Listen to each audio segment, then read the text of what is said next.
Did Ole Miss quarterback Trinidad Chambliss throw shade at LSU head coach Lane Kiffin? Let's talk about it, as he just talked about some differences between Pete Golding and Lane Kiffin. What's up, kinfolk? It's RJ Young. I am not on a step mill. If this is your first time watching Adapt and Respond, thank you for joining us here. We talk college football year-round. If you're into that, hit that subscribe button, like this video, answer the question in the comments below. Do you think Trinidad Chambliss was throwing shade at Lane Kiffin? The reason I phrase it this way is because Chambliss was asked to maybe spot some differences between Ole Miss head coach Pete Golding and Lane Kiffin. And I think, we're always going to ask this question, especially when there's a coaching change, especially when it was one of the biggest stories of the 2025 season. Lane Kiffin, who had coached Ole Miss to a position where they were a shoo-in for the college football playoff at the end of the season without needing to play in the SEC championship game.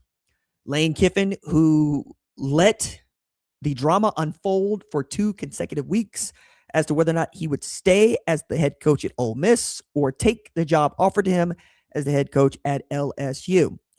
Forced to make that decision before the college football playoff, he took the job at LSU, where LSU rewarded him with a 7-year, $91 million contract, making him the second highest paid coach ever in the history of the sport. Not bad for a guy who is yet to coach a team in a college football playoff game or win a national championship. Kiffin decided to try to tighten the screws on Ole Miss, making it a little bit more difficult for them to win in the playoff, which is kind of disincentivizing himself, because LSU had said, hey, we will cover the bonuses that you are going to make from Ole Miss for winning games if they win games. Still, he decided to tell his assistant coaches that he had offered jobs to: either you're coaching for LSU right now or you're coaching for Ole Miss. Either way, you're not doing the job for both. And a couple of guys got to do it. Kevin Smith got to stay on for a little bit longer. And famously, Charlie Weiss Jr. wanted to see it all the way through as the offensive coordinator at Ole Miss. And really, that's the discussion I think we should be having, is just how much is it going to impact Trinidad Chambliss in 2026 that Charlie Weiss Jr. is not calling the plays for the offense? Because as much as I enjoyed watching Trinidad Chambliss, and I do believe he's a great college football player, the guy calling the plays and being in sync with him has as much to do with it as anything else. I say this to editors quite a bit. I always try to develop an important relationship with my editors, because they have to see the field. They see it from the booth, as it were. I'm a quarterback. I play. I run the play. If they ask me what I see, I'm going to tell them. And there's usually a back and forth like you might see on the sidelines. Hey, what do you see here? What do you like? Like, if I go cover an event, one of the first things I do at its halftime or at its conclusion is to go check in with the editor and go say, okay, what'd you see? This is what I saw. Okay, I think I want to attack it this way. And most of the time, I get the same privileges that a quarterback does. If you see a bad play, get us out of it and get us into something else that works. Your job is to make me look good, make me look right, get me into this, which means it's much more of a peer relationship. And when you have that, you can make magic happen. You really can. It is a team sport. And I really love it. And I really love my role in it. And I got to believe that as a quarterback, the same thing is true with your offensive coordinator. So knowing it's not going to be Charlie Weiss Jr. 2026 is where I would put a lot of my questions for Trinidad Chambliss. But he did get this one that we are talking about because it is much more fun.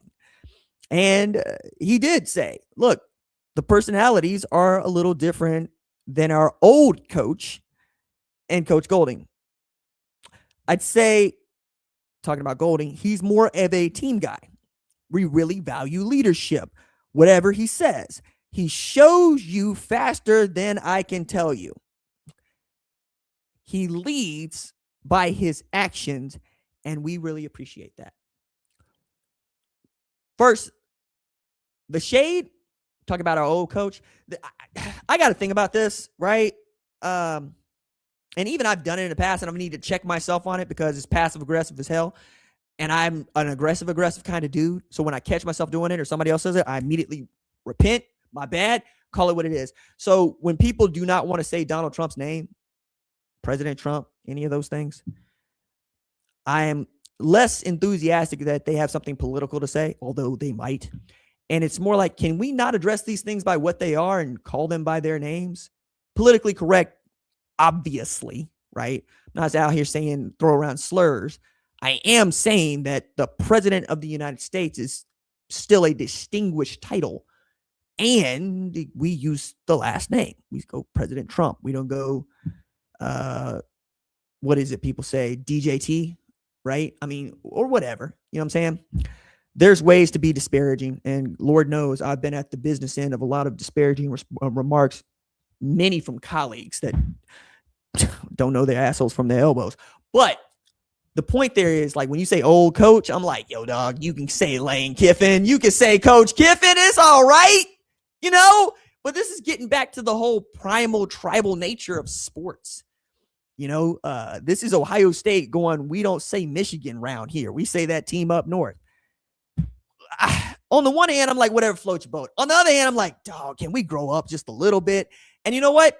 If you're going to be a mean cuss, be the same mean cuss with everybody you meet, be that mean cuss the whole time. And I got to give it to Ohio State, and this is why I don't really have no truck with them on this. There is no, sometimes they say Michigan. There's none of that, right? There's no, at one time we was boys. Like, that's not them. You know what I'm saying? Well, Trinidad Chambliss is different. You and Kiffin was boys. That was your man's. And now that he's wearing the purple and gold, he ain't your man's no more.